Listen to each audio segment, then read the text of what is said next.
Hello and welcome to the 293rd episode of Drop Frames. We're close. I think we should hit 300 by year end. If we count, that's getting close to being a number that I don't understand. Yeah. I don't think Court of Swords broke 200, right, Zeke? Did we break 200 on that show? I want to say, yeah, I think so. I think this is definitely the longest running show. If you think about the fact that every single one of those episodes is a week, we've been doing this for a while. This show's been going for... Now Twitch is The Simpsons. Yeah. We are now The Simpsons of Twitch, unfortunately. Yeah. I don't know who's Homer. Maybe I'm Bart. Maybe Zeke's Homer. Does that make Co Marge? I'd probably be Homer. I don't know. No, Co's Lisa Simpson, of course. Oh, yes. Yeah, Co would be Lisa. Yeah. I'm Milhouse. You're Milhouse then, 100% Max. Yeah, I was already there. I'm glad we got there together. Anyways, Welcome to Drop Frames. We're going to be talking about the news, the games, and Elden Ring, because me and Max can finally talk about it. Max, was it as hard for you as it was for me to not talk about this? Were you frequently messaging other content creators that you think might have been in this to discuss the game like I did with you?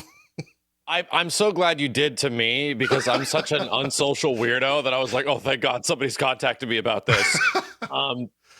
Yes, it was like to the point where the days before that was leading up to it, I was sort of like, they were like, oh, you can tell people that you can and have it, but you cannot tell anybody how you feel in any way. Like they're really specific about it. Yes. And it just goes to show like how much bigger these games have got. Like Dark Souls 3 was a huge seller, like more so than 2, more so than 1.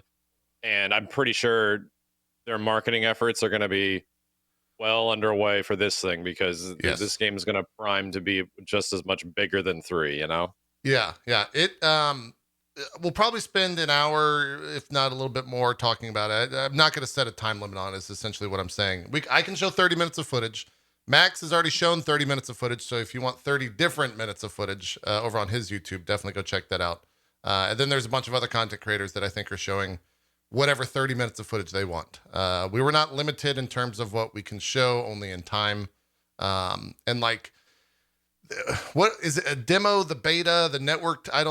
It was more like a demo. It was a weird thing. I think it's the same network test that everybody is going to get. We just had access to it a little bit earlier. So yeah.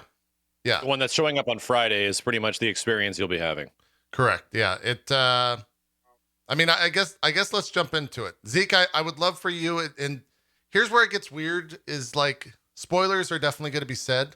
I don't know like the extent of what those spoilers will be said.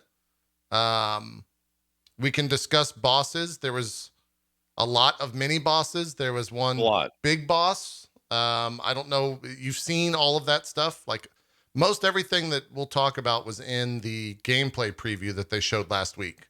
So I think if you watch that, then you should be okay with anything that we talk about. The bigger trailer of like anything that was sort of in the bigger trailer, including like the castle and stuff like that was essentially all from network test. Yeah. So I've got about 15 hours of footage that I locally recorded throughout I recorded everything, so I can just kind of skim through it. If there's anything in particular that you want to show, Max, I think I have most of it jogged in my memory in terms of the progression. I do know that me and you both started out completely different paths from our Twitter conversations, which I think is maybe a great way to start this conversation. This game's it's Breath of the Wild Dark Souls. Like through and through, it's Breath of the Wild Dark Souls. It's all the best parts of Breath of the Wild with Dark Souls. I think that definitely isn't an apt comparison. Although I personally feel I didn't play through all of Breath of the Wild, right? I played through like the beginning of it and it just didn't hook me. But the game that I'm definitely feeling with this probably even more so is like Dragon's Dogma. Yeah, true. And there's just like some big moments that Dragon's Dogma kind of has. The one that really got me in this entire game is light. Yes. This game is like dark. It's dark as hell. You have to compensate the darkness. And actually, it's the perfect start. Yeah. Yeah. Like I found that cave on the beach that you didn't know existed. And if you don't have a torch, it's pitch fucking black. Like you can't see Yeah. shit. You walk into a completely pitch black cave and there are enemies in there that like hide in the corners. They're goblins that you can see. So this is For me sure. just like figuring out how the game starts. I'll kind of skip ahead here. You can see some light. I'm playing So on the here's PS5. a funny by the way. here's a funny little moment here. So obviously, JP has entered tutorial land because he was privy to some information ahead of time. Yeah, And I'll show imagine this that. is going to change in the final release. But there's a funny thing that, like we just showed. The opening is like completely pitch black, and then you can fall down this hole, which looks like you're gonna die because the distance is like perfect. You're gonna die distance in previous Souls games in general. And I didn't really notice it. I just like sort of followed the light, and it just took me straight outside, right? Like straight outside into the open world where you're confronted with like a very large, difficult enemy. I didn't even know the buttons. Yeah. And I just like committed to it. I was like, all right, let's go. And then I got a torch. I came back and then I did what exactly you're seeing on screen right now, which is tutorial land, Yes. where they actually, I was like, for the life of me, I was like, how the hell do I two-hand something? And it's like triangle plus L1 and R1. So you know what's hilarious? I never figured that out.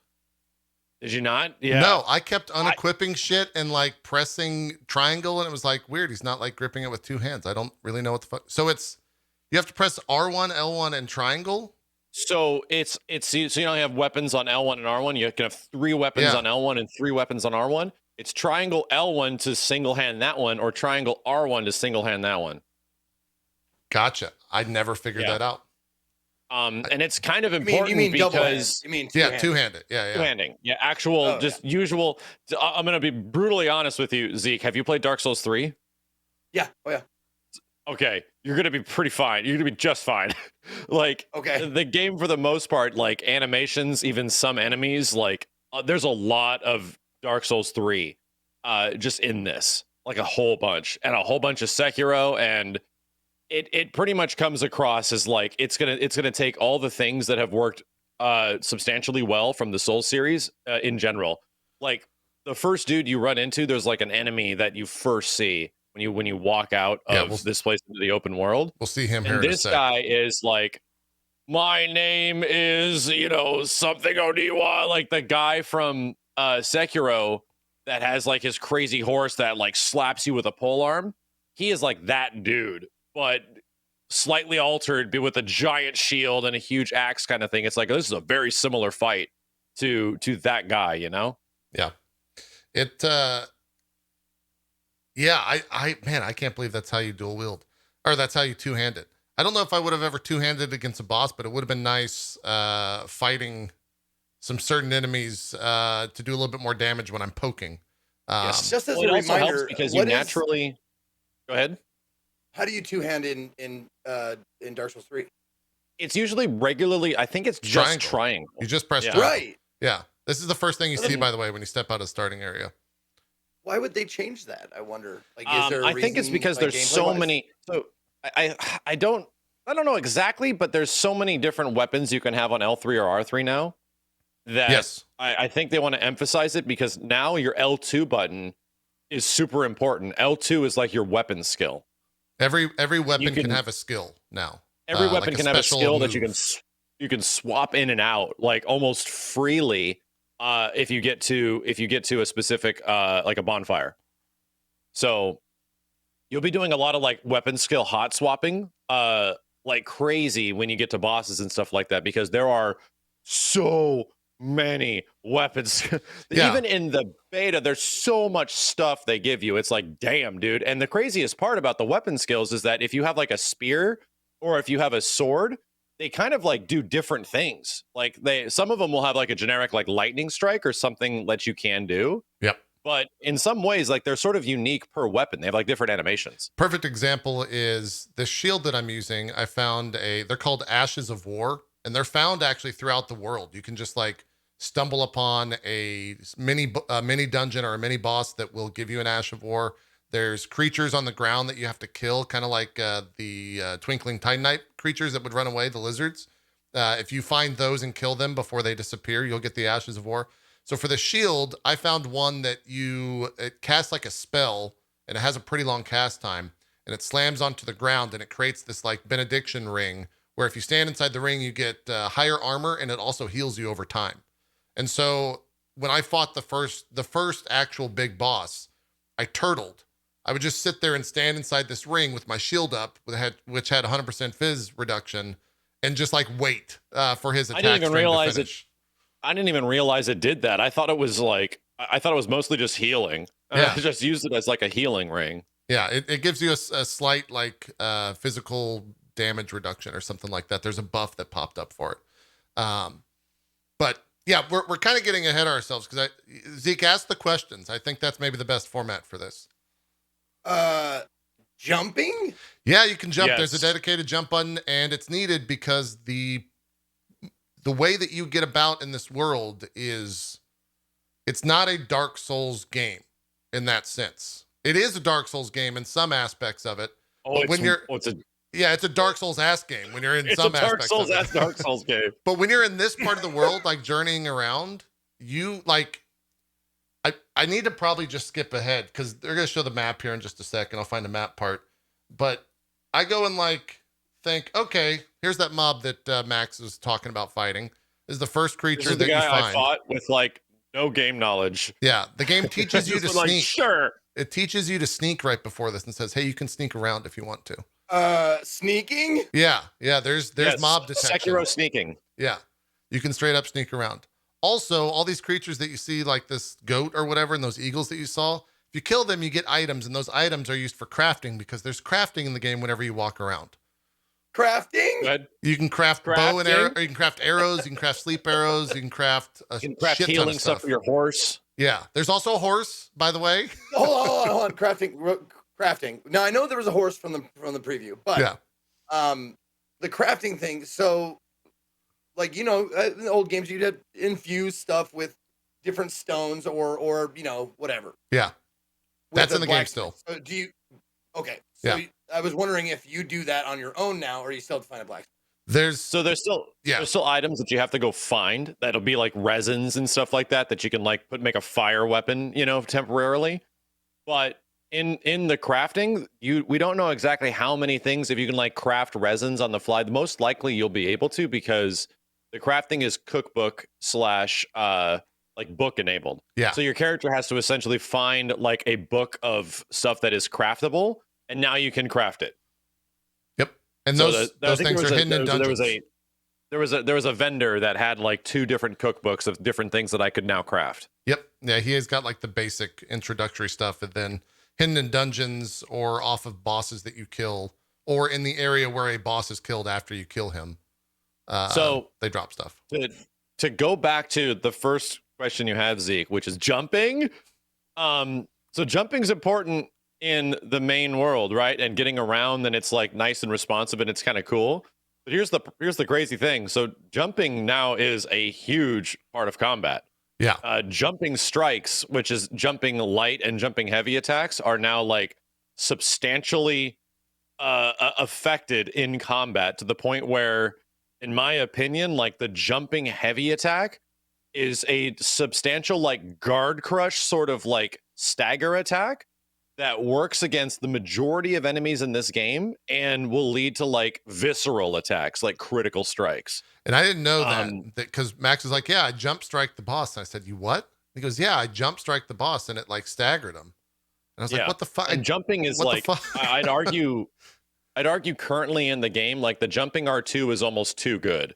You just run in and jump R2 like almost everything, and it's just hard to stop you. Even enemies with shields, you just go boom, and there isn't that much recovery enough to sort of like be like, should I stop doing this? Like, no, it's just super good. Yeah, it's very strong.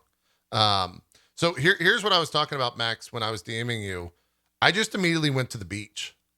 I was like, I'm gonna walk over to the beach and see what's here. I don't know if I can make these jumps. Let's just see what happens. I think this is safe. So I jumped off into this rune. And I walked over to the beach. You can fall a really long way in this game. Yeah. I didn't have that much HP, so I guess it's maybe percentage based, but I was still worried about it. Another nice thing that I think might have been in Sekiro, but the UI disappears unless you start Yes. manipulating things. So if you heal Yeah. or you like go to search your inventory or change your weapons or anything, that's when it comes back. But it makes for a really cool experience because this is the game, right? Like this is how you experience the world without any UI obstructing anything. And I really like Yeah, that. I did the exact same thing where after killing the golden dickhead, I started heading down to the beach, and you find that it's like a big giant golem sort of thing.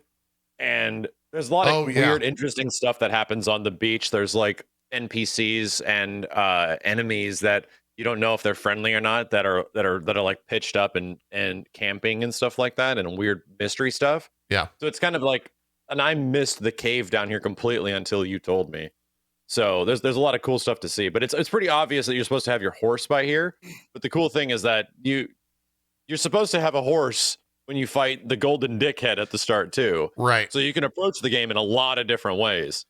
It took me probably 2 hours till I got my horse, which is, I think it speaks to the size and scope of the game that like to get the horse, you literally visit 3 shrines and that's it. You don't have to kill a boss. You don't have to do anything. You just like progress and find the bonfires.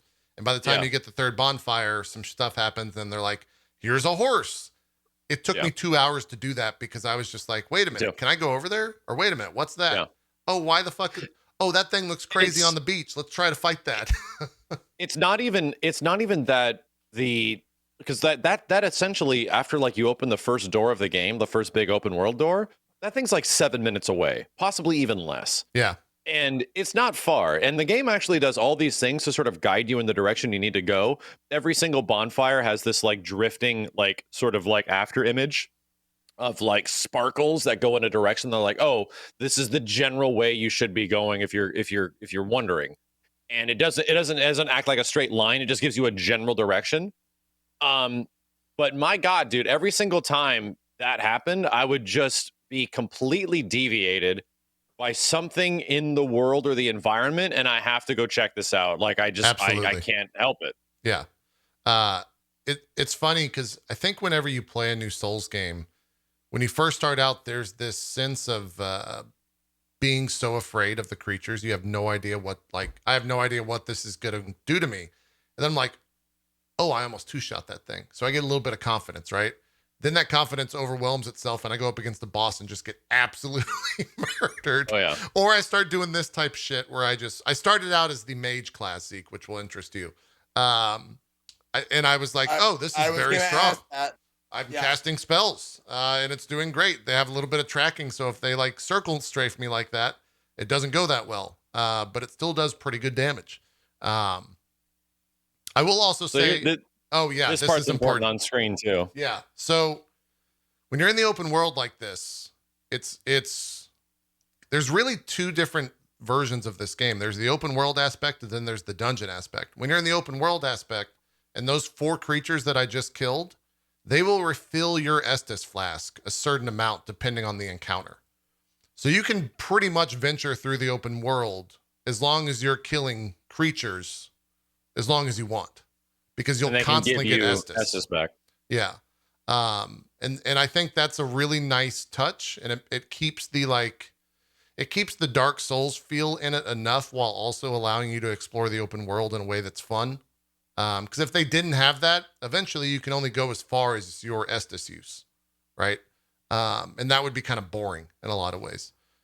Here's me fucking with this turtle. Well, I want to, before we skip ahead, I want to show the creatures on the beach because they're, I think, a pretty cool. Weird bloodborne shit. Yeah, they're. By the way, I'm writing down your questions. Oh, you can't see it because. Yeah. I am writing down your questions. That's good. I have a few of them so far. So when we. Yeah, because I'll have to stop showing footage here in about probably 20 minutes or so, or 15 minutes now by my point, or by my. You can always just bring up my footage or something.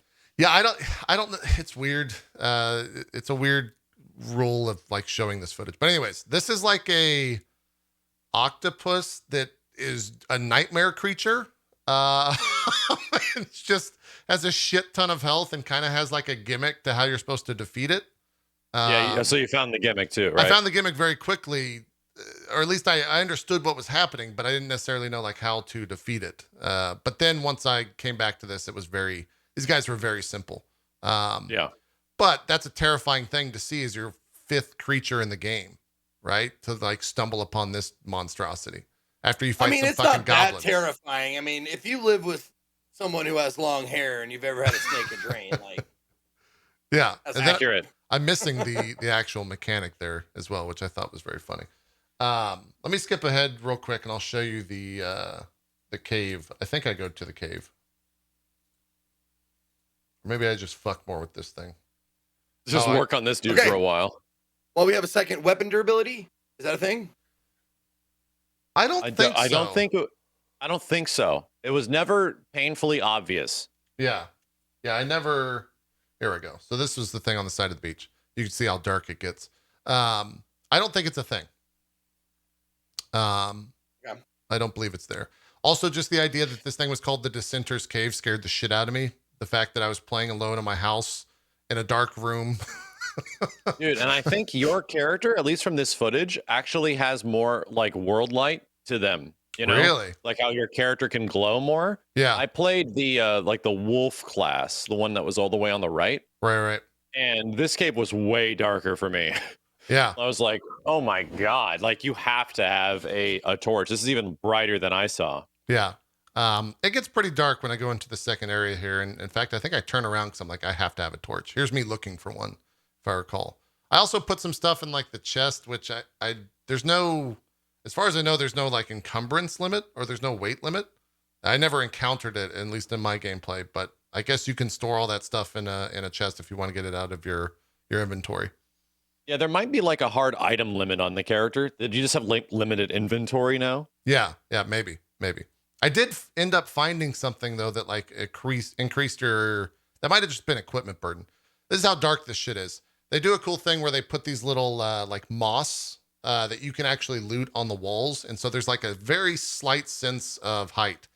But playing Dark Souls 1, we've all been in that awful cave where you just see the creature with the googly eyes and the giant skeleton, and I was thinking the worst. So I'm like, well, I'm not gonna fucking go in here. I need a torch. I don't know what the hell's going on. I saw a handful of creatures and I eventually noped the fuck out. And I guess to speak to what's in this cave so that people are aware of like what type of thing this is. There's probably, I don't know, 15, 20 of these type goblins. There's a mini boss, and then it takes you to another part of the island, and that's the entirety of the cave. I think there's also maybe an item you can loot or something like that. But in a lot of ways, it's like a mini version of Dark Souls. And there's Yes, this is like a side quest area technically. Yeah, a side quest area. That's a great way to say it. And there's like 4 to 5 of these throughout the beta, or demo or network quest, whatever they want to call it. Which one of the questions I got on Twitter this morning is this game easier than other Souls games? And the answer I gave that guy was yes and no.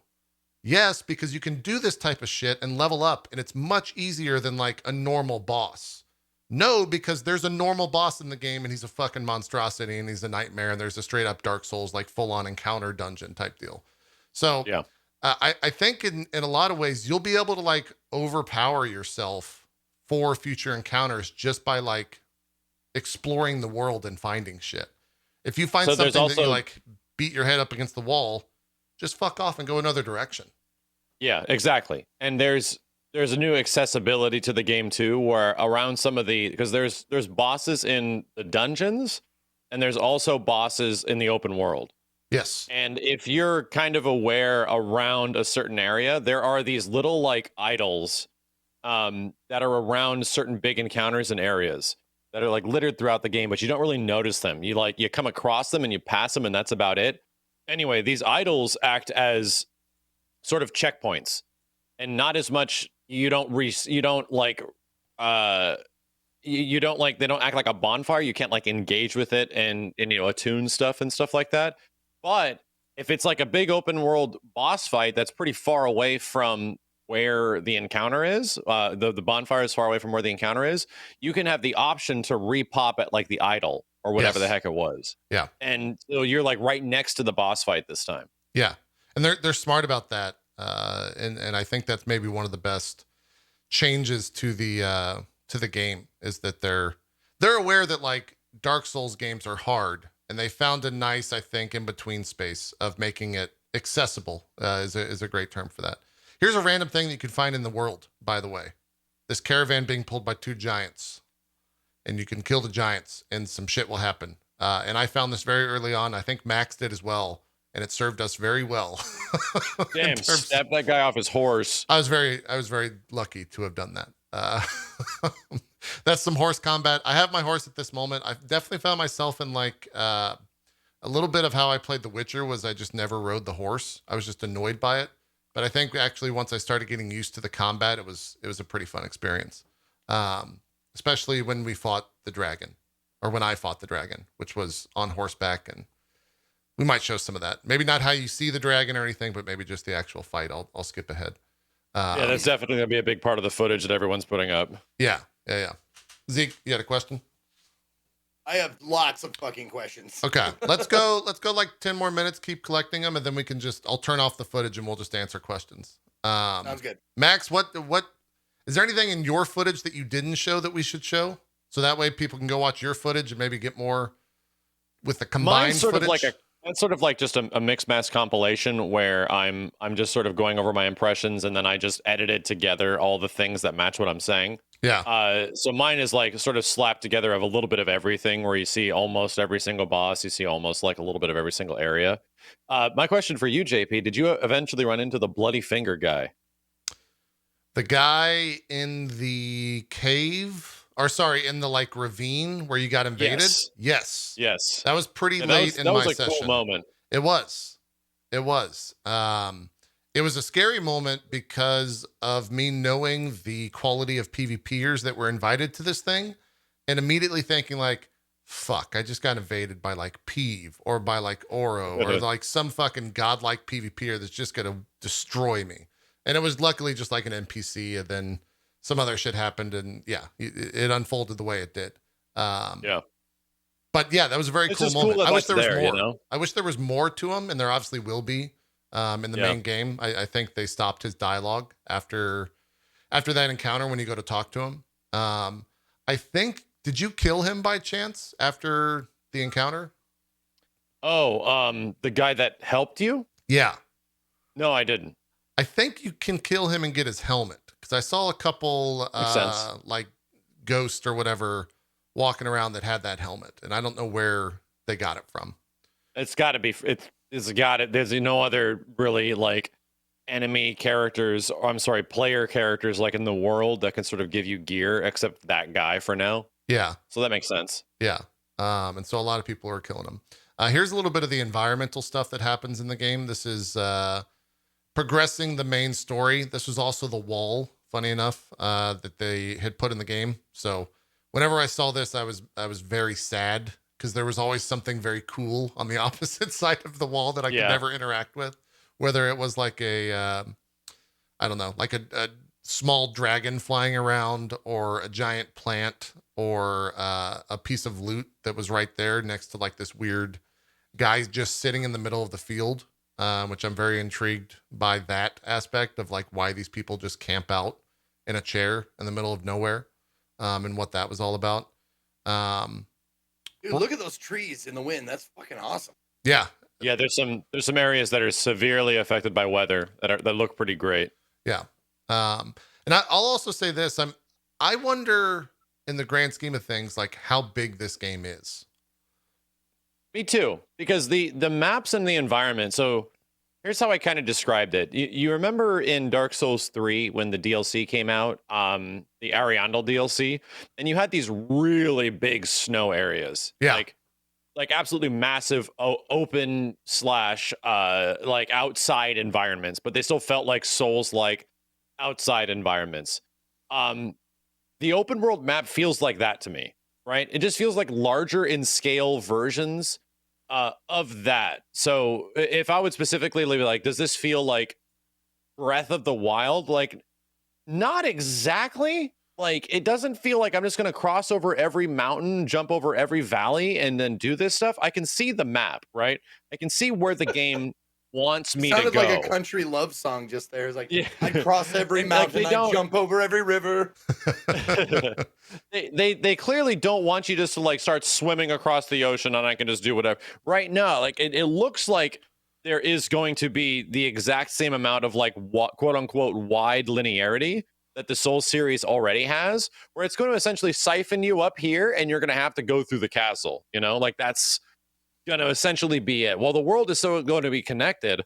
From the impression I got from this beta slash demo is that the open world more so comes across as a giant map of Dark Souls, or a giant map of Dark Souls 3 or something like that. Instead of just like the typical like, this is a GTA open world, this is a like maybe a Skyrim open world. To me, that's why I use the term Dragon's Dogma a bit more, because Dragon's Dogma wasn't really open world. It just had really big maps, right, and a lot of space for you to go and investigate. Yeah.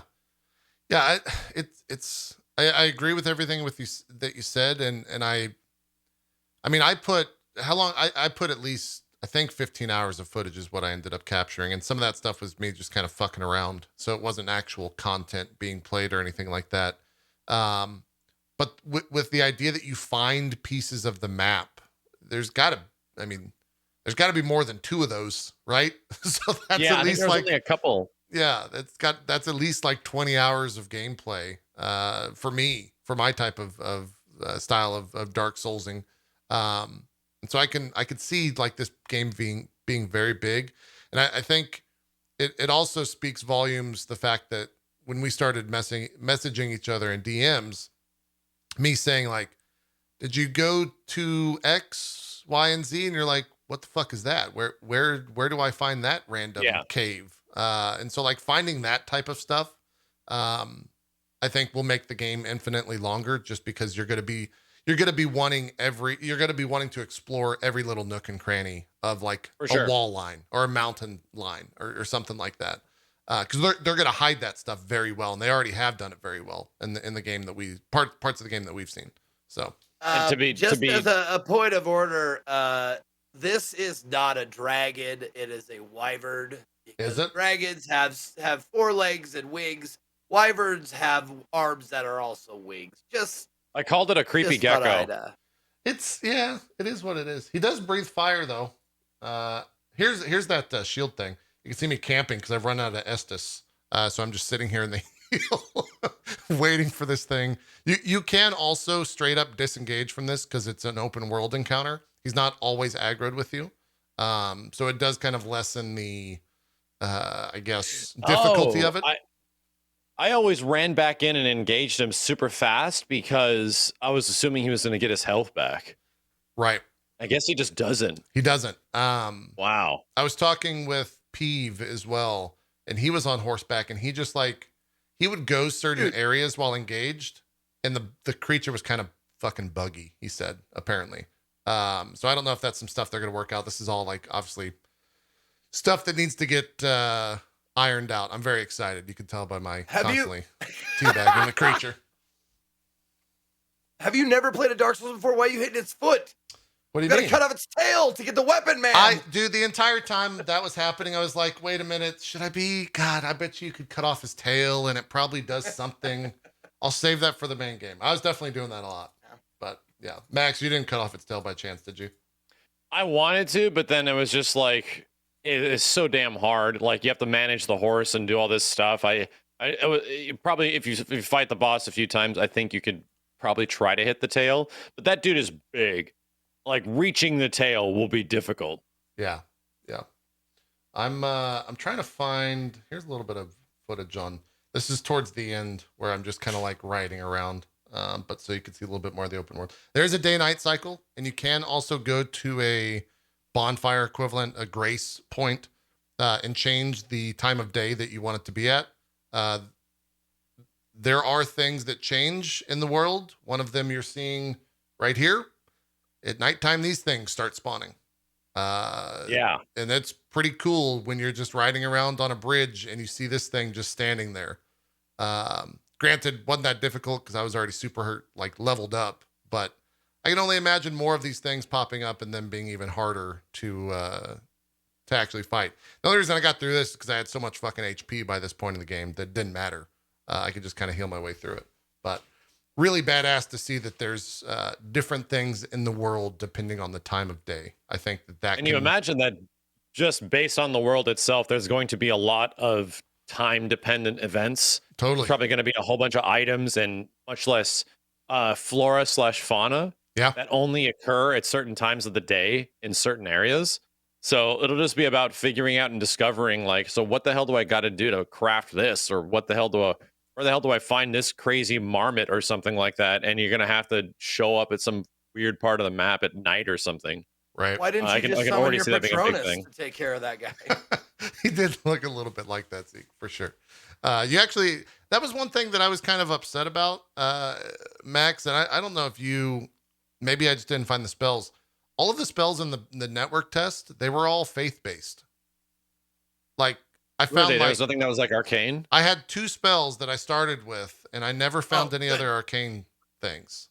Huh. That's what one of my questions was: magic options, arcane, pyro, faith. Like, what are we looking at? Because that's what I want to know. I think I probably found that's true. 7 or 8 faith spells.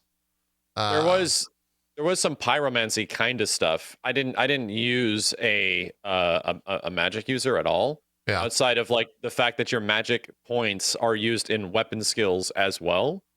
So that's a part of like when you have your Estus, you can either balance your Estus to be like, you get like 4 Estus flasks. I forget what they're called in this one. It's called like Crimson Tears or something. Yeah.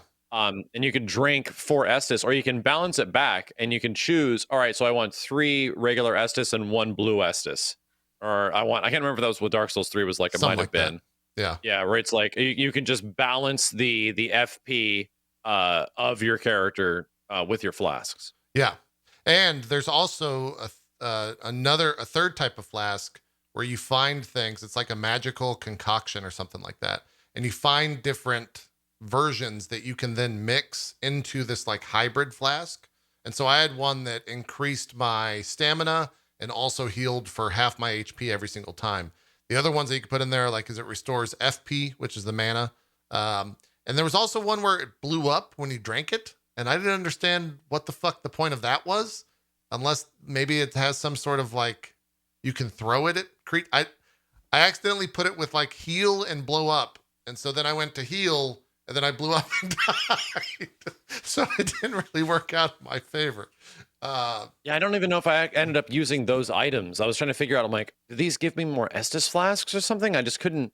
Yeah. So you could just put it on your item wheel and just use it. Let me see. Let me see if I can find like a.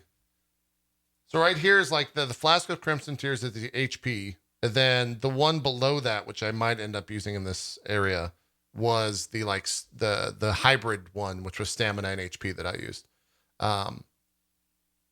And it was a lifesaver. I mean, it was a 5th flask use for me, HP wise, which was nice. But I think I'm getting close to the amount of footage that I can show, so we'll probably have to cut away here pretty soon, which makes sense as well. This is part of the, I would say, main story progression, kind of quote near the end of where the demo was, at least in that regard.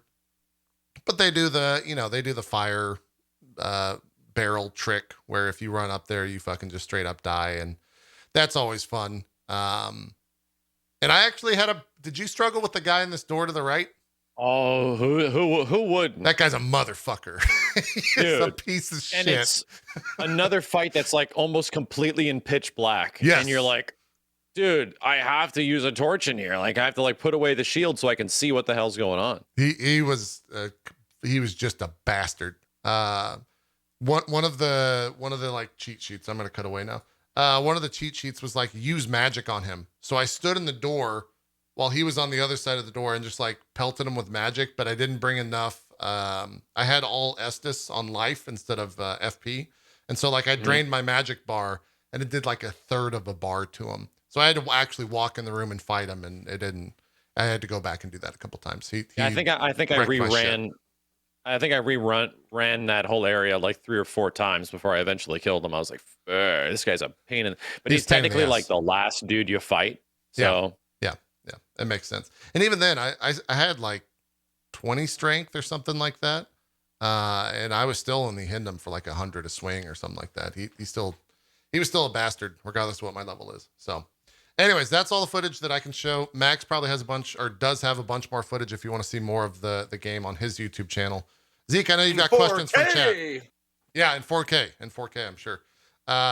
Zeke, I know you have a bunch of questions from the chat as well as yourself, so Yes. let's answer them. I have lots. Okay, some of them are simple and some of them are a little bit more detailed. But item storage, weight limit. What is that like? Item storage, I looted. I never ran into it. In terms of a Okay. weight limit, there is a way to store stuff in a chest when you go to a grace point. You can just store all of the things that you get from like killing goats and all that type of shit. I don't know if when you go to craft, if it uses that stuff or you have to pull it out of that chest before you can actually craft. Max, do you know the answer to that? Does it treat it like a universal? Okay. I never got to the point where I needed to put any of the items I collected into the box. So I'm actually not too sure. Yeah. I did not test that. Fat rolling. Yes. That kind of stuff. Yes. Encumbrance? Okay. Yes, there's definitely heavy weight encumbrance. Yep. Okay. Yep. And it's I would say it's a little bit more lenient this time around. Like I got some pretty heavy armor and I only needed to put like 2 or 3 points into the stat and I was able to medium roll at that point. Yeah, and it's weird, like it seems it's a bit more like you said lenient, but also in the same way like shields and stuff like that feel way better. Yeah. Like it feels like you can block more, it takes away less stamina, it takes away less health. Like it seemed like a lot of those things that normally are only so good before. I just had like a tiny buckler and it was doing work. Yeah. I was like, wow, okay, cool. Yeah, funny enough, the I forgot what the starting class was, Forgotten Knight or Eldritch Knight or whatever. The class that I chose to start with had 100% physical reduction shield. I don't think the others had that, so it seemed pretty strong. But you start pretty low in like the strength stat and other things, but it seems a little cheaty in terms of getting 100% phys shield right off the bat. I'll try to lead these questions into each other. When you're talking about shields, parry system. Is there a parry system that? Like, Yep. Same thing. How is it? It's the same thing, same as always. It's the exact same thing as Dark Souls 3. Yeah. Okay. I did not utilize it much. I did 5 or 6 matches. I invaded 5 or 6 times because Oro was doing some PvP matches, and I definitely got parrying just nonstop. Like he knows what the fuck he's doing. The system works. Like it's very good. Speaking of equipment, is there anything that's missing? Like someone asked me if there's a bow in the game. Like, is there like all the swords, bows, shields, everything is there? Yeah, I think it's all there. Okay. How about there's a limitation on how much stuff you have access to in the beta. But like I used a lance from Dark Souls 2/3, and there was a dual wielding swords at some point, I think. So it's like dex build stuff, and yeah, there's going to be a whole lot of weapons and weapon variety that's in the game for sure. Yeah.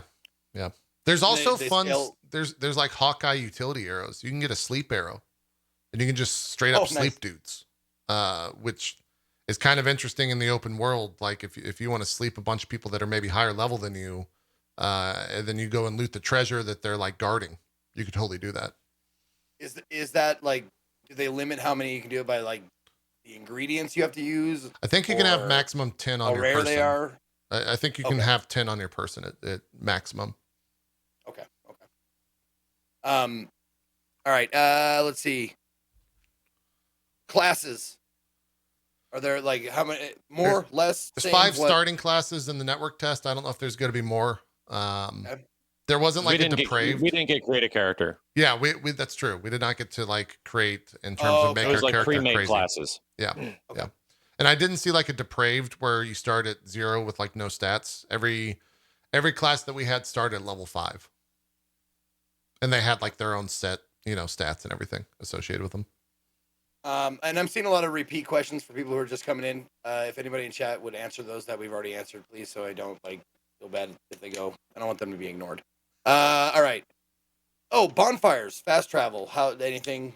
So it's kind of cool. You pretty much just explained it. Yeah, it's. Oh, sorry. Well, it's interesting because that's it. Yeah, it's interesting. Oh, I think you said I pretty much just explained it. And I was like, yeah, oh fuck, I fucking missed it. Shit. Yeah. It's interesting because like with Dark Souls, right? You had to go back to the bonfire, then you choose which bonfire you want to teleport to, then you teleport to the bonfire. Here you're just walking around and you like pull up your map and say, okay, I'm done here. I want to go to this place. And then you're just whisked away to that bonfire and away you go. And it's weird playing that in a Dark Souls game. But it makes perfect sense with where those type of games are these days. Like I wouldn't have it any other way. And I think it's the perfect way to, progress the series forward, right? Like I can get up right next to a boss, die a couple times, and then walk towards the boss, think, maybe I want to go somewhere else, pull up the map. I'm somewhere else like immediately, which is, I think, how it should be. Cool. I'm not sure what I wrote this question down and they repeated it. I'm not sure what it means. How do summons work? I heard that you capture enemies' souls. So I didn't utilize this system all that much. There is a way you can get summons in this game, and there's different summons that you can find. I know that some of them are like a pack of wolves or, Wait a minute. You actually summon like a monster summoning spell in D&D? Yes. Get the fuck out of here. That's awesome. Yeah. You can like summon like a brute guy that like walks around with you for a while. Yeah. Or like 3 people that follow you around and have, different lances and spears, like a small I was crowd. Severely confused. I never did it. Hell. I didn't know how to do it. So yeah, there's some weird limitations to it in the beta, and it's like certain areas allow for it. And that's pretty much what it boiled down to. I was like, I have the FP for this. It seems like I have all the ability. Why can't I do it? And then in some areas, it just seemed like summoning was active. So suddenly, whoop, you could just cast and all these dudes are running around with you and stuff. Yeah. Yeah. I didn't mess. That was one of the systems I did not mess around with that much. Okay. Do you know if you choose what you summon? Is it random? Yes. Yeah. You have to choose the spell. So like when you're at the bonfire, you can go in and like choose which one you want to like have equipped, I think, essentially. Oh, okay. And then I think it goes in the equipment slot on down D-pad, I think. I was wondering if it was like based on your location. Like if you're in the mountains, you'll summon a timber wolf or something. No, you get to choose. Okay. You can use it to fit your playstyle. They essentially act like spells. Yeah, they're essentially spells. My next question I just wrote down: dead horse, which means like you can heal your horse. Yeah, if your horse dies, you can use a Estus flask to bring it back. Oh, okay. So it uses that as like you can summon your horse 4 times every death or however. But if your horse dies, it's probably a very high likelihood that you're dead too. Yeah, it's gonna go because bad. if you get knocked off the horse, they walk up and stab you on the ground and you're dead. Yeah. Oh, so you have you have to get up off the ground or there's an animation for it. Okay. Yeah. You're not saying like it's impossible to win fights without horses. No. Like, and that's a big part of it is that some enemies, like right after you get the horse, for example, you start fighting dudes and you're like, damn, I can beat these guys' asses. This is super easy now. But there's these like lone wolf guys or something right after that are like they big fucking dudes. Suck. Yeah. And they literally are meant to knock you off your horse. So you have to, and if you engage them on the ground, they're actually not that bad. But if on the horse, they like, boom, they'll knock you right off and then walk up and stab you and you die. And you're like, okay, you can do the same thing to them though.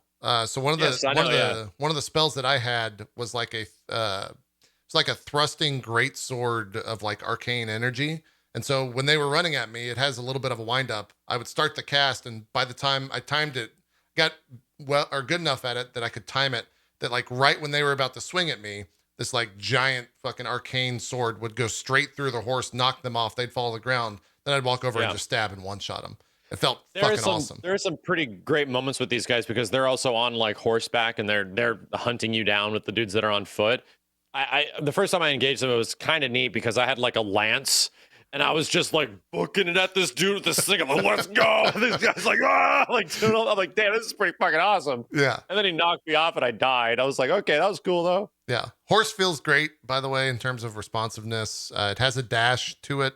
There are like these jet stream things throughout the world. Jump. Yeah. Oh yeah. Yeah, it does. There's like these jet stream things where you can walk into it and it'll do like a giant jump type situation. It's definitely like not a normal horse.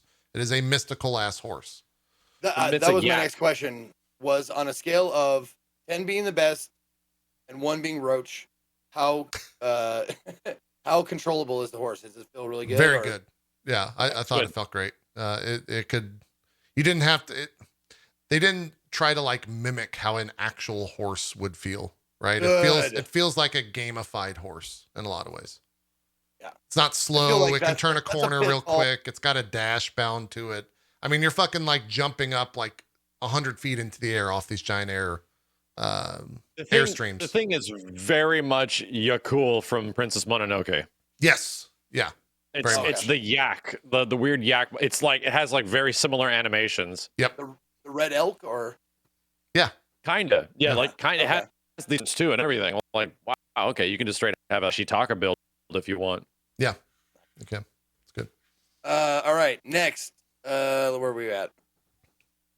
Oh, leveling up. How does it work? How do you do it? Same thing as always. Same shit. Dark Souls 3. You go to a person and talk to them. Well, you go to the bonfire. Yeah. There is Or bonfire. Yeah, I forgot. I'm sorry. Yeah. There is some things have to happen before you can level up, but eventually those things happen pretty quick, and then you get the ability to level up. But no seek less then. None of that. No, there is. Yeah. Oh. She's back. Yeah, there is still like a maiden. Yeah. Max, I'm getting crushed. yeah, your internet's dropping a little bit there, so the I cameras know. are going with it. I love that. That's what your program does. Like, or the program. I think does. it's more, Like, it's like when the internet OBS. starts going away, we'll get smaller. Like, it's The reason it does it is, I mean, I could explain it if you want. I don't know if it's necessarily that important. The reason it does it is because it's a 1080p image at highest I got some Elden Ring in there. highest bit rate, but then when it what did you guys do to drops, it goes down to 180p right now, Oh, which okay. is Okay. Guys, I found the Elden Ring. It's like right here. Like right here. yeah. Right off screen. It's I could try to fix it here. Keep asking the questions so you can mess around with Oh, this. I forgot to ask. I was reminded again. Weapon scaling. Does it scale with your abilities still? Yeah, with your stat points. Yeah, and Yeah. as you level them up, the scaling changes for weapons and things like that. Yeah. Sure. Okay. Cool. Cool. We talked about the how to two-hand a weapon. What other control scheme differences are there, if any? None. There's a jump button. There's jump button. Yep. Yeah, jump button. There's a lot of what's it called? What would I call it? There's like the weapon skills, the art system stuff that we talked about, which you can choose for your weapons, and in some cases you can apply like the weapon. If the weapon doesn't have an innate weapon art, then you can apply your own weapon art or the weapon art of your choosing to it. If that makes sense. Hopefully I explained that correctly. It's sort of like Is there limits? you know how in limitations to that? Dark Souls 3, weapons had weapon skills? Yeah. Right. Yeah, in this one you get to choose the weapon skill. There you go. So, and you get the weapon skills by fighting bosses and collecting loot and stuff like that.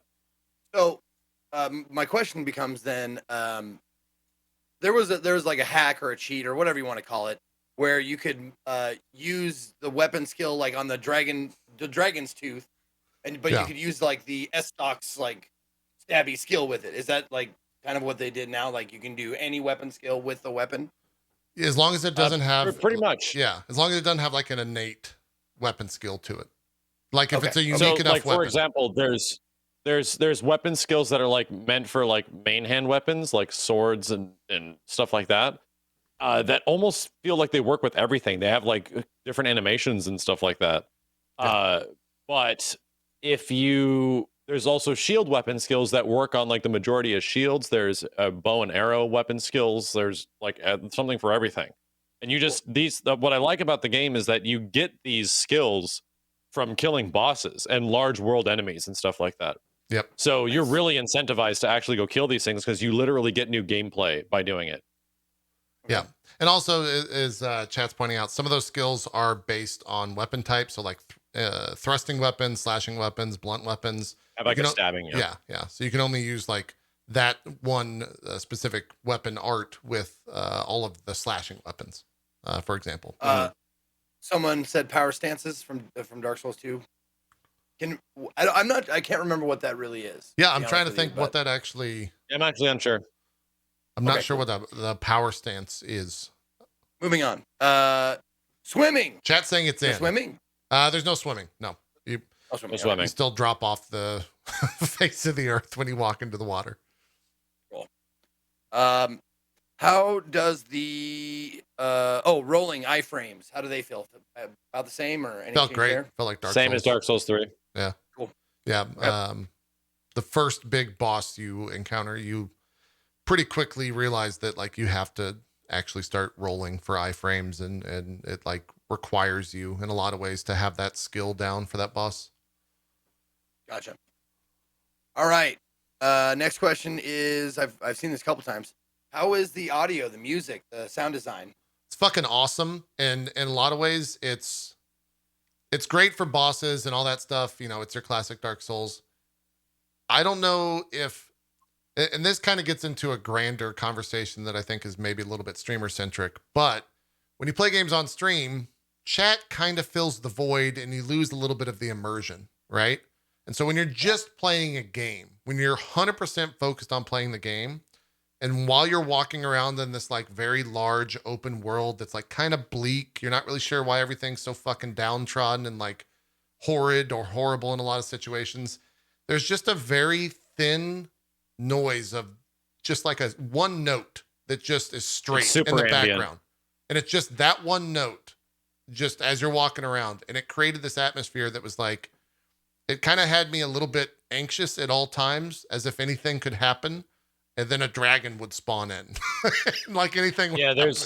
I would freak the fuck out. It doesn't have like background music. It doesn't really have like an overall like world theme or something like that. It just has like notes that it'll play every once in a while that just sort of like occupy the sound space, but don't really take over. I'm trying to see if I can find some here. Let's see if this comes through. So like Breath of the Wild, no. Chat, it was definitely not bing ding ding ding dunk. Bing ding bing bing. Bing bing bing bing bing bing. No, it was definitely not that. Here's me just standing still.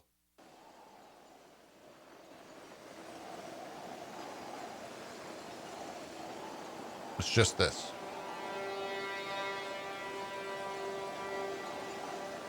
And there's just one note. Yeah, it's just ambient. Dude, that's A-okay by me. As long as they fucking pump you up during the fights, like. Oh yeah. Now, is it just boss fights or is it mob fights too? No, I think it's just there's boss no fights. theme that kicks in when you start fighting like regular enemies. But if you JP fire up the golden asshole at the start, and I think okay. a theme kicks in for that guy, even though it's technically like an open world boss fight, because there's definitely a theme that kicks in for the dragon. Yeah. Let me figure out where I killed him. I encountered him once and he beat my ass, and then I skipped him till later on. Let's see. Here it is.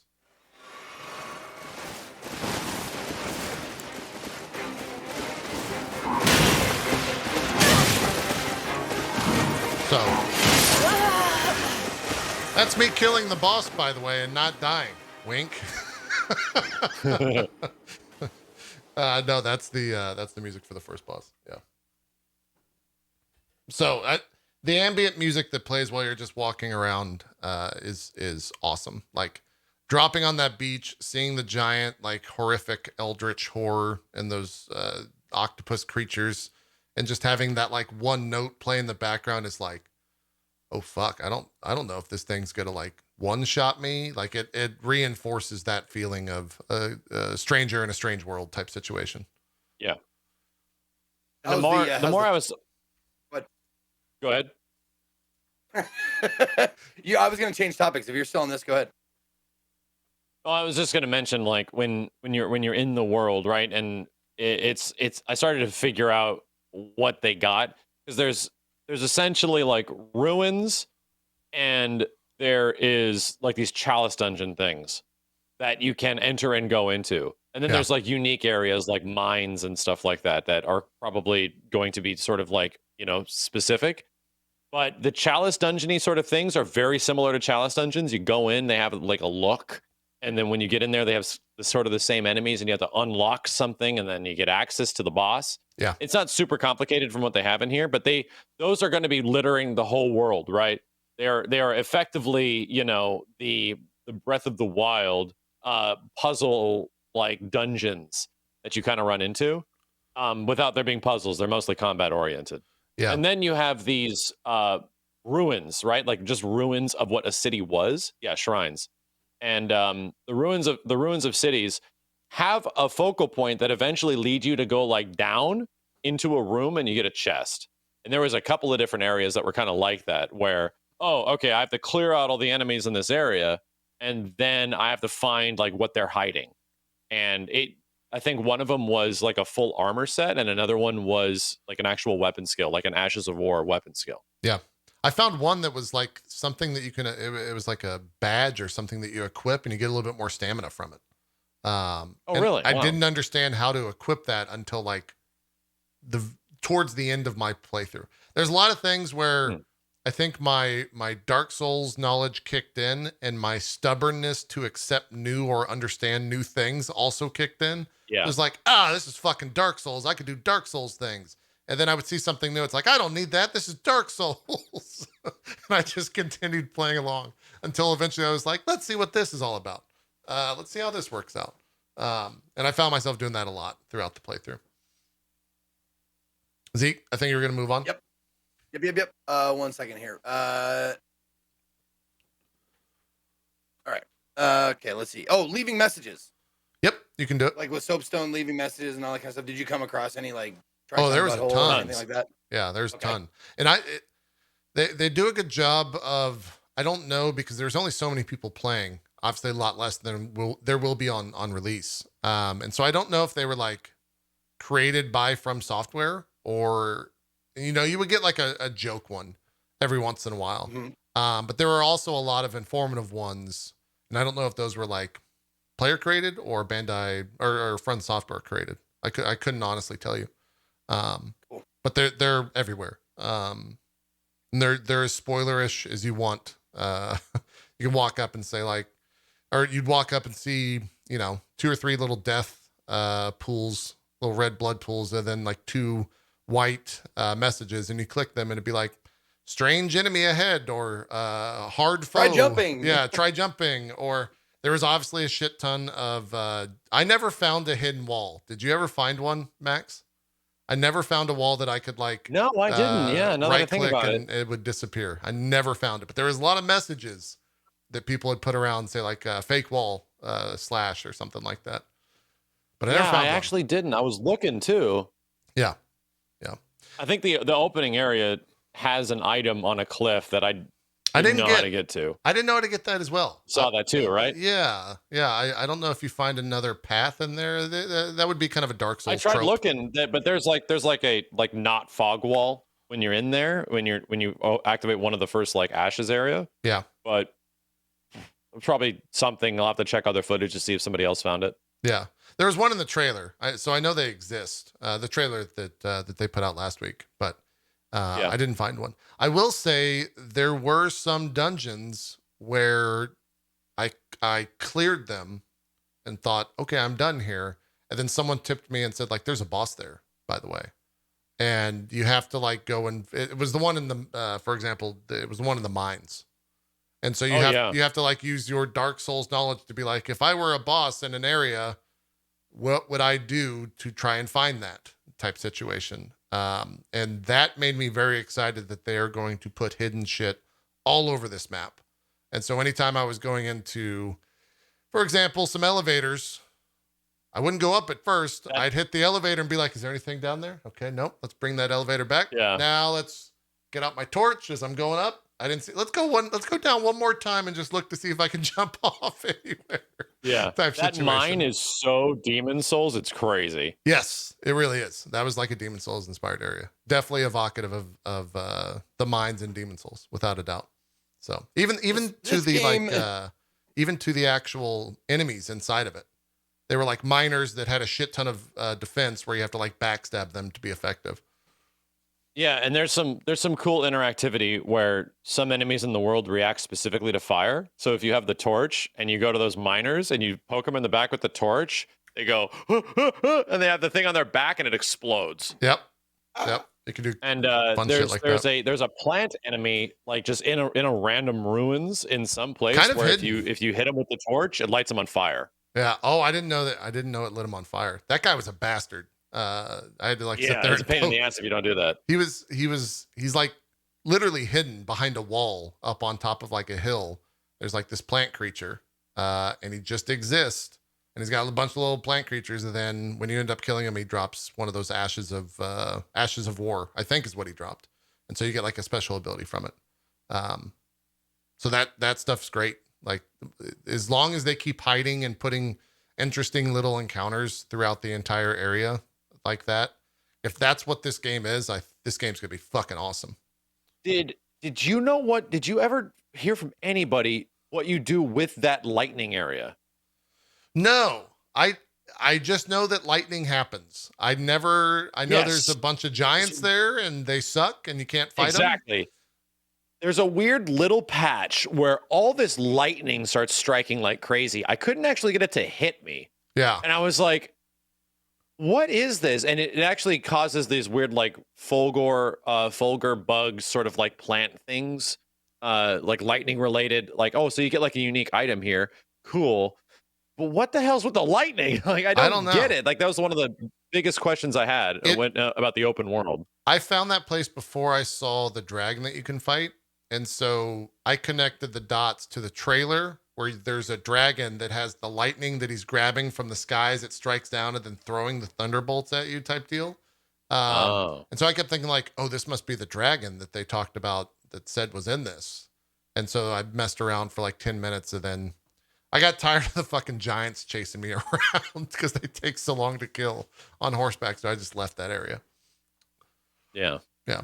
There's an item over there though that you can grab. One of the giants is like on the ground and he's next to a couple of runes and behind that there's an item. Behind him, he's like guarding an item.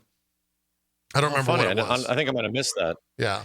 So I did this goofy thing where you go up that hill and it's like the big stormy hill, and there's one of the crazy like demon squid creatures. And I'm like, I have an idea. I like aggroed a couple of the big ogre dudes, right?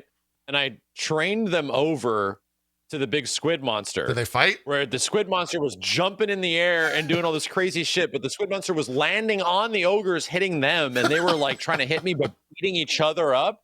So enemy on enemy engagement is 100% there. And I eventually died, but I just had the enemies like fight each other, like through just missing me, and it was working. I was like, this is actually kind of cool. Yeah. Yeah. I wonder if you could somehow like debate them into fighting each other when you're super low level and farm some souls or something like that. You definitely could. Yeah. Yeah. That would be sick. That would be super sick. Yeah. Zeke, any more questions? I think me and Max could probably like reference almost every encounter we had in this. Like, did you do XYZ? Because that's basically all we've done so far. And that's all we did on Twitter. Once we found we were both playing it. Yeah. Mimics? Didn't find one. I would hope they exist. One. Yeah. I would think they would have to. I think people would riot if they weren't in the game. I hope they mimic other things other than chess, though. I really do. I hope there's like a surprise. You know, like what are the games you play in Gary's mod where like the prop they're hunts? all mimic? Yeah. Yeah. Like if you feel like it's a prop hunt, it's like anything could be a fucking mimic. Yeah. That'd be fun. I mean, did they ever do a bonfire mimic? I want to say they did, right? Like once. Oh, that was in Dark Souls 2. Yeah. Okay. That's right. There was a moment where there was like a fake bonfire, but it was story related. Right. Good segue. Because did you run into invisible skeletons? Not invisible skeletons, but I did run into skeletons that didn't die when I killed them.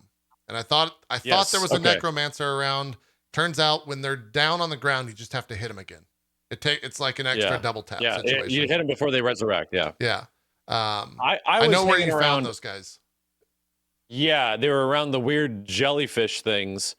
And I'm just like smacking jellyfish. I'm like, all right, here we go. Let's just keep moving. And all of a sudden I'm knocked off my horse. I'm like, what the hell is going on? And some of the skeletons in like dark areas, I think this is the only thing that makes sense. If they're not lit by like light, they're invisible. I'm like, whoa! I started running away, and then the skeletons showed up. I was like, what the hell is going on? Huh. So I got ambushed in the middle of like a dark, like a very dark part of the forest. Right. It is.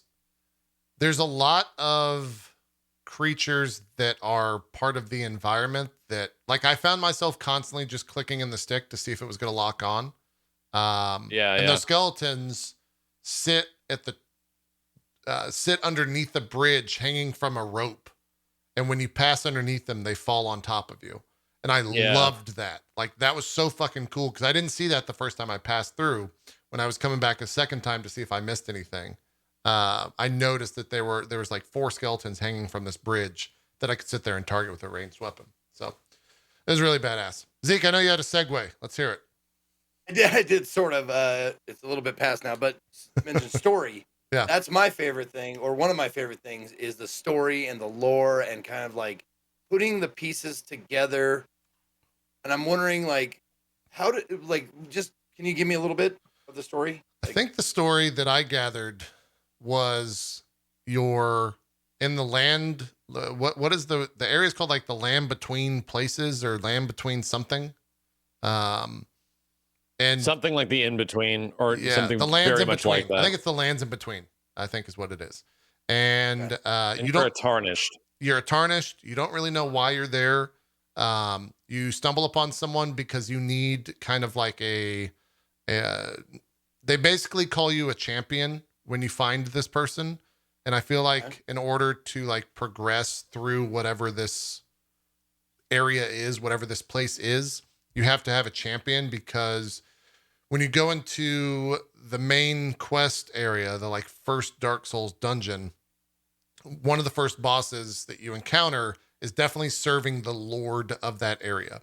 So I think there's like, a certain amount of lords that you'll have to eventually get to. They'll be like the big bad chapter bosses in essence. And then eventually you'll probably find whoever the big bad of this area is, and you'll have to end up fighting him or make a pact or something like that. The boss talks a lot of shit to you too about being like a lowly tarnished and stuff like that. There's a big class system at work in the environment. Yeah. And even when you end up beating a specific boss, his like death words are something along the lines of like, look out into the night, they'll be waiting for you type situation. And so I think he's somewhat related to the like Black Rider that we saw on the bridge at nighttime. I don't know how, but I think there's a parallel there. So story seems awesome. It seems very obtuse, and you'll have to like piece it together as you always do with Dark Souls. Now you say tarnished. Do you know if you're dead or in purgatory? Like, do you know, like hollow, whatever? It definitely gives that kind of impression, but it's hard to say. Yeah. Okay. Sounds like Souls, man. I will say this: when you die, you're in search of the Elden Ring. That's it. Right. You're in search of the Elden Ring. Yeah. I'll say this though: when you die, you don't lose HP. There's no penalty in that regard. You don't like half your HP. Oh yeah, there's no humanity or anything like that. That's true. Anything. Yeah, which was, I mean, it's fine.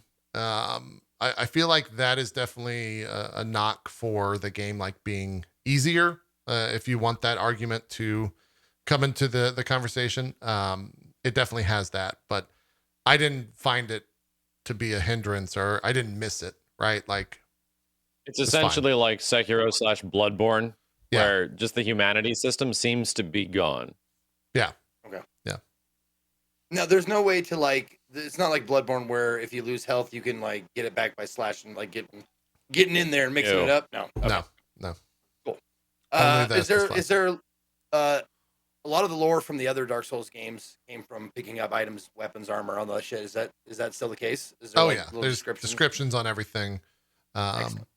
Yeah, I was constantly reading the descriptions as well, because sometimes when you get a shield, like certain shields have certain attributes to it, or I found a shield and I was like, what the fuck does this do that's special? It didn't necessarily have the best stats, but when you like go to read the flavor text, it says like, oh, it does very well against fire. And that area has a boss that uses a lot of fire attacks. And so it's very useful against that type of character. Cool. NPCs. Any, like, how many, tell me. Everything. I found 4 or 5 probably. It seems like their dialogue was definitely like cut short for the purposes of being a demo. Okay, sure. I killed one of them, and it definitely seemed like he had a story because his death words were like, "I'll never Next find question her." done. Yeah. Okay, got that one out of the way. It was something along the lines of like, "I'll never find her," and you're like, "Well, who the fuck is her?" Right? Mm-hmm. And so I definitely won't be killing him next time in the playthrough. I just wanted to see if he dropped any items or something when I had kind of finished everything. Okay. Uh, uh, You can do that all except for the first NPC, by the way. For some reason, the first NPC you see the second you step out of the starting area, I tried to kill him and he was just like, you don't know what you've done. And then he just stands back to where he was. So I don't know what the fuck that's about. When you killed the NPC, did He's you very get like much story guy. a unique item or anything? No. No. He didn't Okay. drop anything. That sucks. Drop something. This is a completely separate story from any other game that came before, right? So no familiar names, Easter eggs, nothing. I don't know. Like it does what Dark Souls always does, where there might be like loose connections. Like the giants look very similar to Dark Souls 3 giants. They have like that hole in their chest type situation. They've got like the blown back hair. And in this area, it looks like the class system kind of uses them for somewhat of like slave labor. For instance, there's 2 giants with a giant like spike through their chest pulling a caravan. Right. So There is also if people are going to try to tie this to the story and lore of previous Souls games, there's a pretty big connective element to Dark Souls 3, and is that this game has the same giant crabs as Dark Souls 3. it does. Yeah.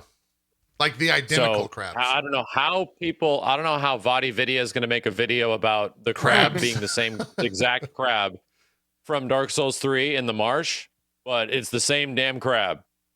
That, by the way, was the one Ashes of War I did not get, Max. When you walk towards... There's a crab Ashes of War? There's a crab Ashes of War, and it's one of those little ball creatures that when you kill, he drops one. And there's a ball creature, and there's a crab next to it. I was like, oh, well, I'm going to go kill that. I walk up to it. I get within about 5 feet. I go to slash. 6 other giant crabs pop up. No, it's like 6 other giant crabs pop up right next to that one. It's like, oh, I'm surrounded. Fuck this. I got on the horse and just left. I eventually trained the dragon all the way over there to fight the crabs. And I was like, maybe the crabs will do damage to the dragon. And the dragon just went crush and killed a whole crab. I was like, damn, okay. Yeah, that makes sense. I wonder if there's an exploit there, because it just like it seems like maybe if you got some fast enemies and they follow you, like you could like bait them over, like a whole bunch of them over to the dragon. Yeah, you probably could. But the dragon's got a big return box where he only goes so far and then he just starts coming back. There's a big ruinous area over to the right of where you fight him that have a whole bunch of like enemies in it, right? Yeah. And it's like a place where you can get a chest. I brought the dragon over there, and he was like going up and in the ruins, and it would just cast his big fire AoE spell. And I swear to God, I heard like shink, shink, shink, shink, shink, shink, shink, like the death sounds of like all these other lowly, like regular ass jobber enemies dying at the same time. Huh. See, I went into that area, cleared out the runes, and then saw the center of that swamp and was like, oh shit, there's like a guy on like a spike and he's kind of being sacrificed. And what the fuck's going? Oh, and then the encounter started. And I was like, I see what's going on here. That one was great. Part was great. Yeah, it was awesome. If this game is filled with those type of moments and like they keep up the interesting dungeons, they don't feel like cookie cutter, and it doesn't feel just like a copy and paste throughout the rest of the world. Like, I think this game's going to be something very special. It feels this comes across so as it's going to be like Bandai Namco's Skyrim. Yeah, it really does. Like if they make that open world unique enough, it's going to be fucking incredible. It will be the type of game where like a new game plus will be like, you will question when you beat the final boss if you actually want to start a new game plus, because that world will be so big that you probably have not even seen, like, 3/4 of what's actually out there type scenario. That was another question I was going to ask. Like, does it feel as huge as you think or you wanted? It feels massive. I mean, it was a like, if you think back, and Max, you'll have to help me here, because I didn't play any of the other, like, network test for any of the other games, but those were like 2 hours of content, right? Like, they were very small. Yeah, I think Dark Souls 3 was like the last big one, and it was just, I think, Lothric Castle. Okay. And you could definitely take your time and probably push it like 3 to 5 hours if you wanted. My first playthrough of this, even without exploring, was probably like 8 to 9. Yeah. And I think you could definitely push that to like 12 if you really wanted to stretch it and look for everything. I agree. There's a lot of environment to cover, and it's not just that it's all big, crazy, and empty. Like, there's interesting things that happen. You run across packs of wolves that act weird and start chasing other things. I'm like, what the hell's you run into like enemy clusters where you're running like, well, I wonder if I kill all these guys, I'll actually get something, and not to mention like the chests and the ruins and all the normal things that they try to go out and get. Yeah. There's a lot. This is just like one part of the map. Like I said, like, this is like the border edge that is around like a landmass of water. So you eventually just have to siphon your way up to the castle.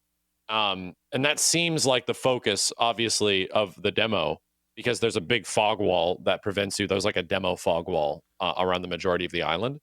But man, like, it just feels like a very, very large scale Dark Souls 3 outer, like, open map.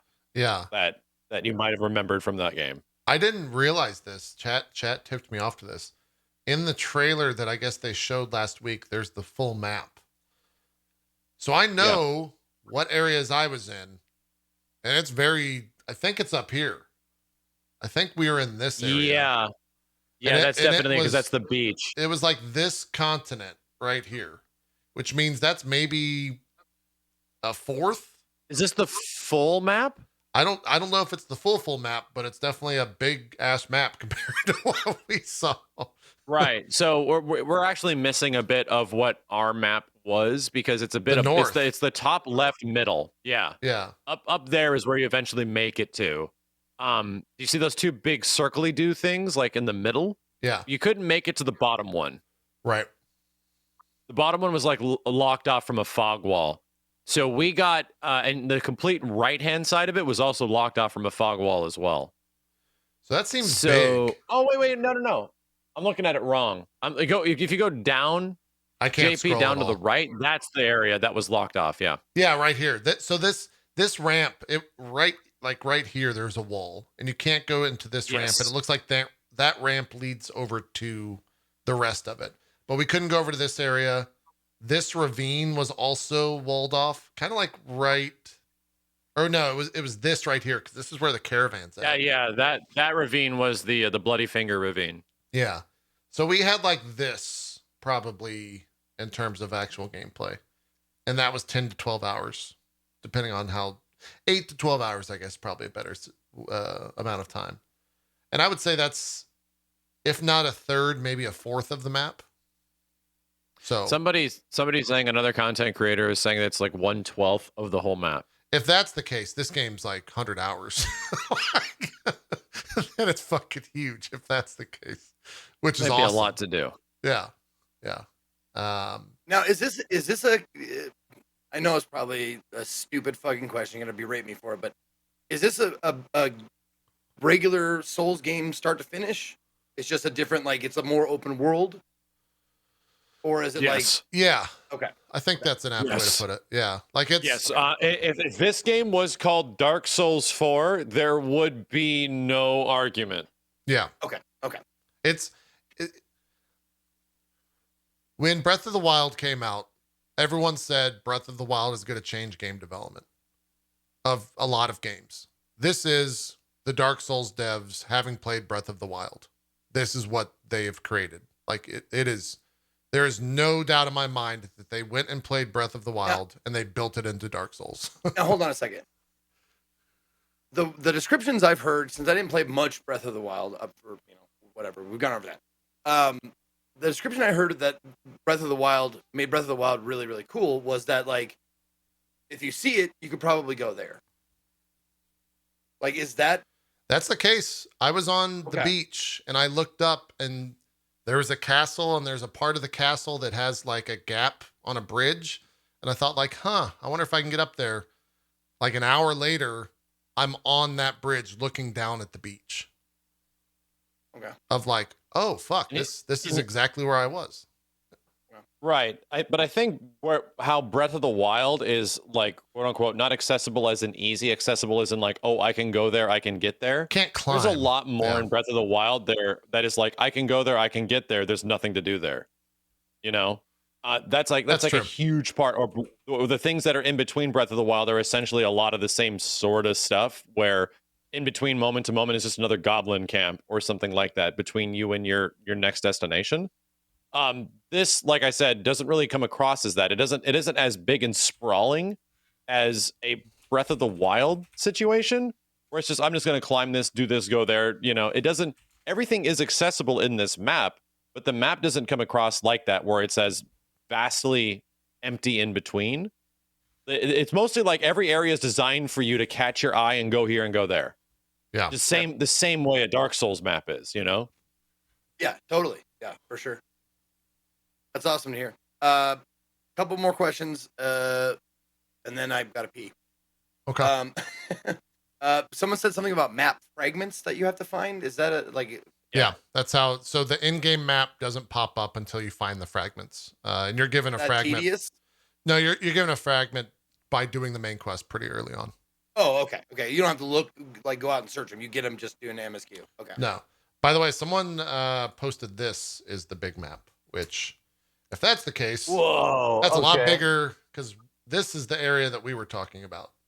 So this is still piecemealed. This is still piecemealed together. Yeah. In terms of, can you put them side by like side, what JP? probably it is. Yeah. Let me see if I can get the other demo, or let's see.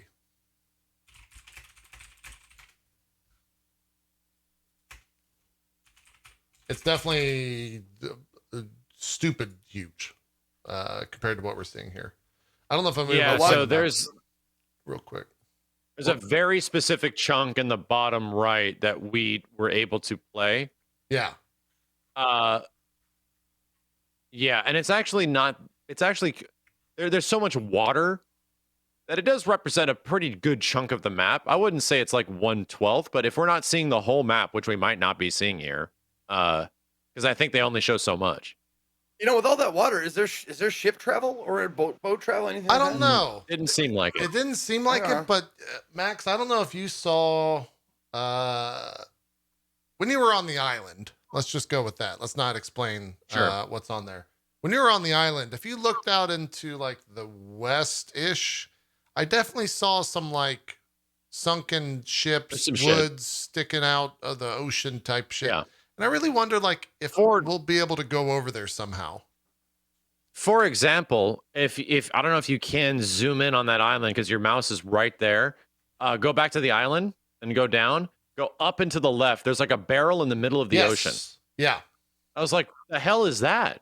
Yeah. So there's definitely some weird things that I'm like, well, we obviously can't get there now because you get to the island from an underground cave. Yeah. So I don't know. There's definitely a lot more than meets the eye, I think. Yeah. And it's also the type of thing you always praise a From Software game when you have those like aha or eureka moments when you find the shortcuts. That island is a giant like holy fuck. That was a big one. Yeah. Oh my god, I'm here. Yeah.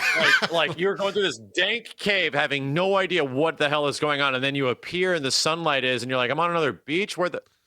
I'm across the ocean. Yeah, and it's just yeah, it was great. If those moments fill this game, it'll be awesome. It'll be awesome. We did find there's one covenant, by the way, in the game. The Covenant of the Dragon. Covenant of the Dragon. Yeah. Mm-hmm. And Did So you that would find what suggest to there's do? more of I mean, them, this right? is a little, this is a bit spoilery. Did you find what to do with the dragon's heart? Is that where you use Yep, it? you use it there, and you got a Yeah, okay. you got a faith spell called That's Summon what I thought. Dragon. Okay. I never used it because I didn't I have the sort of just faith. clicked it and it happened. I was like, what? But I didn't have faith, so I never got to see the spell. Yeah, the spell was like Summon Dragon or some shit. Yeah. I didn't know what the fuck it did, but I hope it summons a goddamn dragon or something. There's also Yeah, you can only do it after killing the big dragon fight. You get its heart, and you have to go back to this island to the Covenant. Yeah. which makes me think there's a shit ton of dragons in the game, which is really fucking cool. If they're like if they're part of the open world boss or something, and you get enough hearts, that would be crazy. There's another thing. In the Chalice dungeon areas, right? Like the dungeony areas where you fight a couple of unique bosses. Yep. After you beat the boss, there's like parts of Yggdrasil, like the world tree, that are built and composed of like bodies, like Yep. human bodies. And it looks like you can interact with it in some way. And there's actually messages left from players like, Burn it. can fire like not effective, or like you try to set it on fire or something and it's just not working. It clearly is setting up for something that's probably in the main game, where when you beat these dungeons, you're essentially like torching or manipulating like the world tree or something Yep. from underground. 100%. I agree with And that. I just don't think we had anything to do with it in the demo.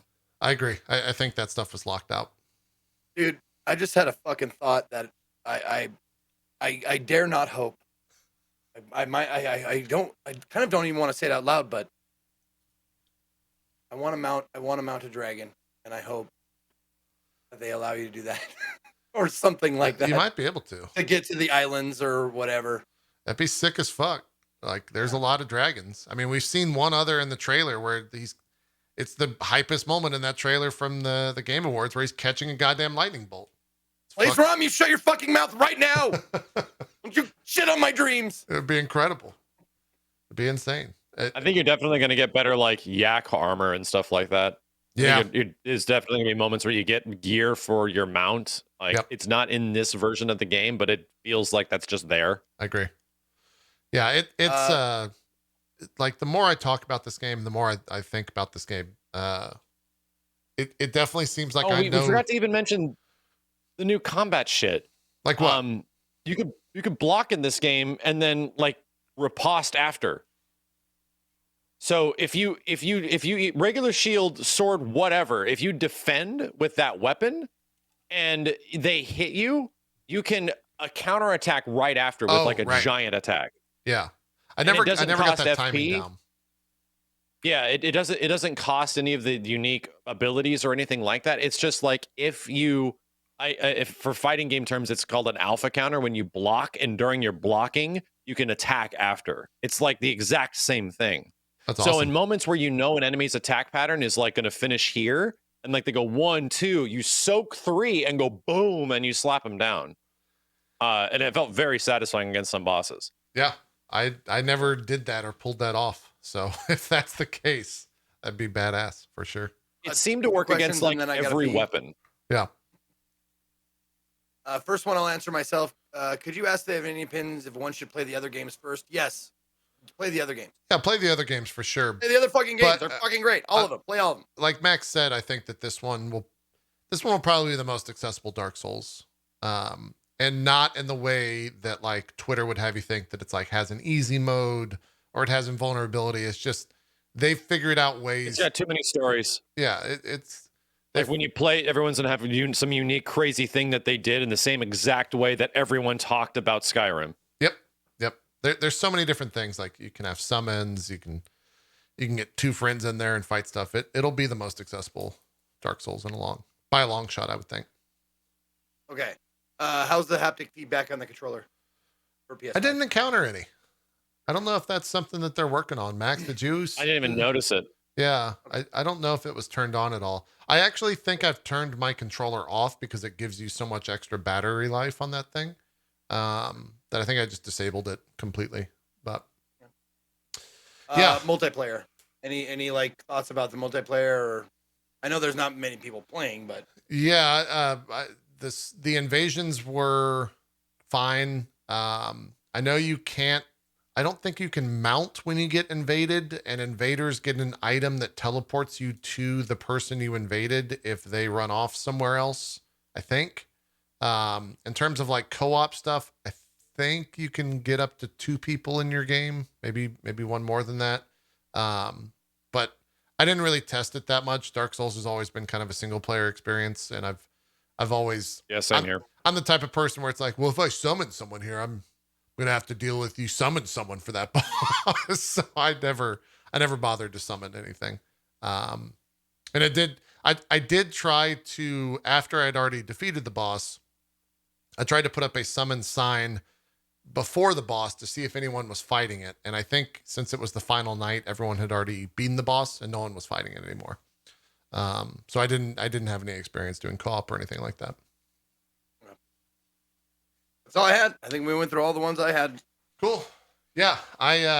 Someone in the chat made a very interesting statement, and to some extent I agree with it. It's weird that I don't know this year's game of the year, but I know next year's. Like, that's truly how I feel about this game. Dude, this game screams, I want game of the year, god damn it. Like, it screams like review, like almost pandering in some ways, where it's just like, we're just going to take all the things about Sekiro, we're going to take all the things about Dark Souls 3, we're going to take like a ton of stuff you like about Breath of the Wild, and we're going to give you a billion different ways you can play this shit. And it's all going to come across as super. Here's the thing that's really nice about the game. There are some funky moments with like big enemies in the open world and stuff, like some glitchy parts that happen, but a ridiculous amount of polish. Like, holy shit! Like, just the way you engage with things and running around with the horse, and how good like all of that functions and looks, and horse combat and all that shit. I'm like, damn, this is working well, and it's not like really feeling jank at all. It just feels good. Yeah. And that's not easy to do, because this is all new shit to them. This is like brand new territory to FromSoft. Well, I think just the idea that there's a jump button in the game, it kind of, I mean, it's such a simple thing to jumping add. Attacks. Yeah. Like, there's like jumping attacks mid combat. That stuff could break shit. For example, there's a boss that you fight later on in the castle, the guy that's sort of defending the castle. And he has this I did it completely on accident, but he has this very telegraphed, like, big swing, and he goes low and sweeps you off your feet. You totally jump over it, and then landing strike on top of him, and it's a critical hit. And then you run up and you get your big stab attack. Yeah. I'm like, whoa. There's some, there's some definitive, like, hitbox porn in the game, where they have like nailed the player and, enemy hitbox interactions. So if you have like a spear or something, and in the enemy's animation they duck, it doesn't just like hit the void that would exist as if the enemy was standing straight up. You just miss. And that stuff feels really cool just to see that pulled off. So yeah, it's next year's gonna be crazy. Come to think of it, for game of the year, because we've got God of War 2, we have the New Horizon, we've got Elden Ring, and then maybe Breath of the Wild 2, potentially. There's a good chance.